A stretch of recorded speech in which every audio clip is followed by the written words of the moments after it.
So a bunch of my friends decided to come to Philly all at the same time to hang out for different reasons. My friend Ika was moving here from California by pure chance. Chunk was coming from Arkansas to hang out with me in particular. The boisterous boys from Minnesota wanted to come over to see me, hang out at Clabmas, and make some content. Helix from Virginia wanted to come to Clabmas, so he headed down for the day. Wanted to see all of their streamer friends, so I flew them out from Cali. Everyone else is a Philly regular, so they just gathered for the festivities. Day 1.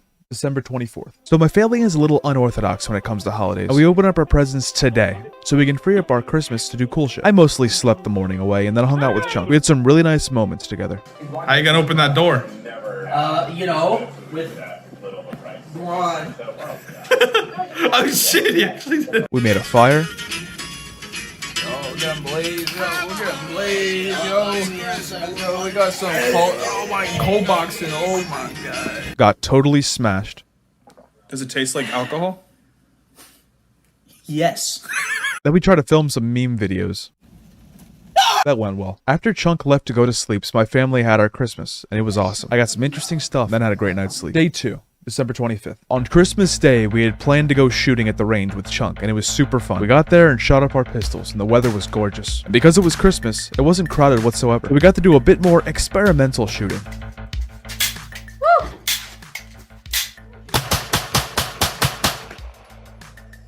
That feels so good. That did not feel good. But I did like it. I feel powerful. After that, we headed back to Philly to charge up the Tesla and get some nosh. Sadly, it was Christmas, so everything was closed. We just kind of had to walk around in the cold waiting for the car to drink the lightning juice. After that, we headed to Louis and Deontay's house to visit. It took 9 years to Open the country. but once they did, we invaded and had some balcony fun. We left to come back to my place, and Louis decided to come with. He and I were dropped off. We both passed the fuck out. Day 3, December 26th. We woke around noon and chilled with Baldy and Chunk all day, watching movies and shooting the shit. We got food, and around 8 p.m., Peter and Julie came over.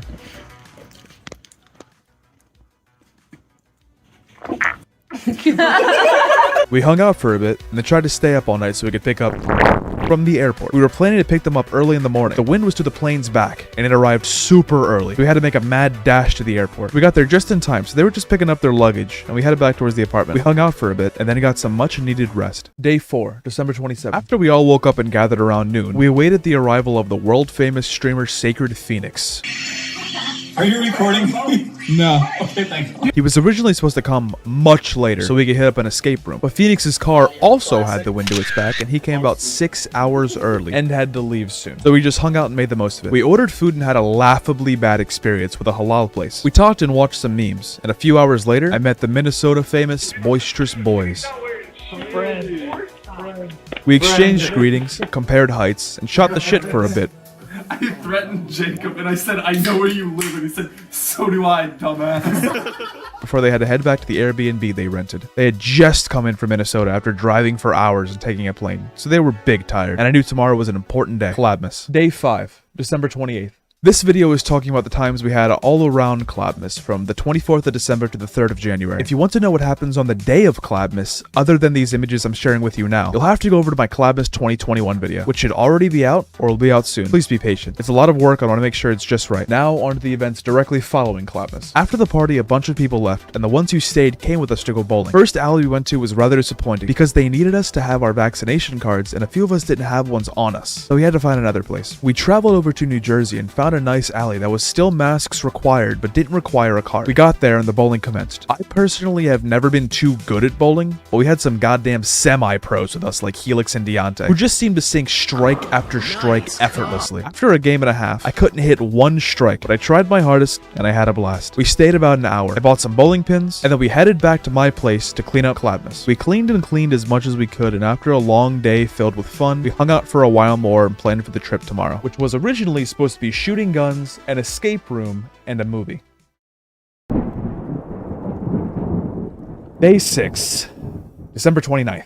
So, I'm gonna be honest, this day did not go as planned. Nearly everything that could have gone wrong did. We planned to go to the range and shoot some guns with the boys. Peter and I gathered our collective 9 guns, Chunk rented a massive truck, and we headed for the range about 2 hours away. On our way there, however, we suddenly remembered a terrible fact. When you go to an outdoor range, you need a range permit. Peter and I, having had those for years now, had never given it a second thought. Combined with us never going shooting with more than a few people, the guest passes always apply handedly. It became such a strong part of our subconscious we had neglected to tell the boys about it, and we realized it a bit too late. We were already well on our way to the range. Knowing now we were about to do something illegal, we decided to chart course in another direction by going to an indoor range. This was a great idea until we realized that all the ranges in the area require you to be with a parent or guardian if you're under 21. This is an issue because all the boisterous boys are under 21, and their parents or legal guardians are hundreds of miles away. We had to scrap that too. We ended up trying to just bring the peeps over 21 to the range, but then I realized I forgot my wallet.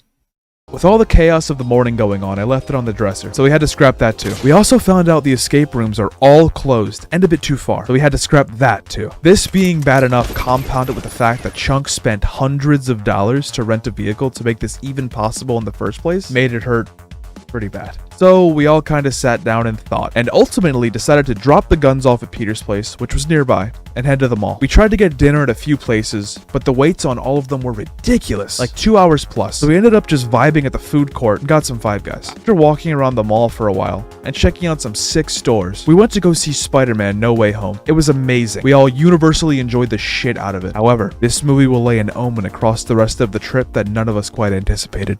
Day 7. December 30th. Today was pretty rough. Many of us got very sick from the movies, most likely catching the Omicron variant of the coronavirus. A lot of us were all just trying to recover or make the best of what we had, playing games and eating simple but satisfying foods, lots of medication, and lots of relaxation to recover from the evil disease that we didn't really know we had at the time. We wore our masks responsibly and all had the vax. It was just a classic case of unlucky. Day 8, December 31st. Today we all woke up bright-eyed and bushy-tailed, ready to celebrate New Year's with some good food and fireworks. Most of us were recovered on this day, or so we thought, and gathered later in the day to eat and party. One at a time, we gathered to do various things like live stream, get our haircut, or just play some games. We did all types of things, letting the clock tick down slowly but surely. When we did hit midnight, we celebrated as people do, watched the fireworks through the windows before going out and lighting some of our own. We lit many, in safe places with a huge bucket of water nearby, so don't worry too much. This went on for a while, and we didn't light them all up. We kept going until we felt satisfied. And also because someone came out with a very illegal firework and drove away the competition, aka us.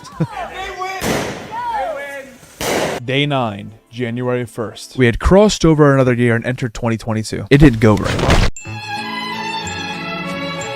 The majority of us were feeling the sickness yet again. Early in the morning, we had to get rid of and send them back to Cali. We came back to the house and tried to make the most of our sickly bodies and our surroundings. It was mostly a chill day with recovery and content being the two main points. If you want to see more about this day, check out Nathan's video up here or in the description of this video. Day 10, January 2nd. Yet another soul left Philly as Chunk made his way back to his motherland very early in the morning. The second he left, I felt a hole in my heart and wanted him to come back. Maybe one day we'll meet again. God rest his soul. Anyway, this was range day. We had gotten enough permits for the boys and my father to go, so we wrangled up our guns yet again from Peter's house and headed towards the original range we wanted to, in the middle of Pennsylvania. When we got there, it was a blast. John, who had never fired a weapon before and wanted to for apparently his whole life, got an opportunity to shoot off a multitude of weapons ranging from pistols to rifles to shotguns, all of which he seemed to enjoy. We stayed for about 2 hours and shot off hundreds of rounds from our collected 14 guns. It was a little crowded, but we still had tons of wiggle room, and everyone seemed comfortable enough. Before we left the rifle range, however, I had each of the boys try out slugs.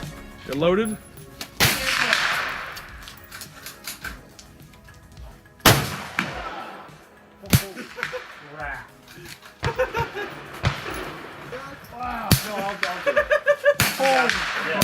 Yeah.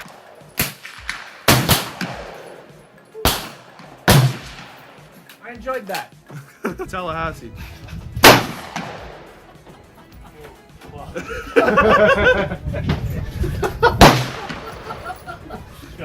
Go put that bad boy down there. After feeling satisfied at the rifle range, we headed over to the shotgun range for a bit before heading back home. I don't know if any of you have ever been to the range before, but when you are done, you are exhausted. It's hard to explain. It's a satisfying tired, like after a long day in the pool or on a ride home from a school field trip. It makes you feel nice. We made it back home and all split up for the last night in Philly as a whole, and in turn, the last night of Arricon. Day 11.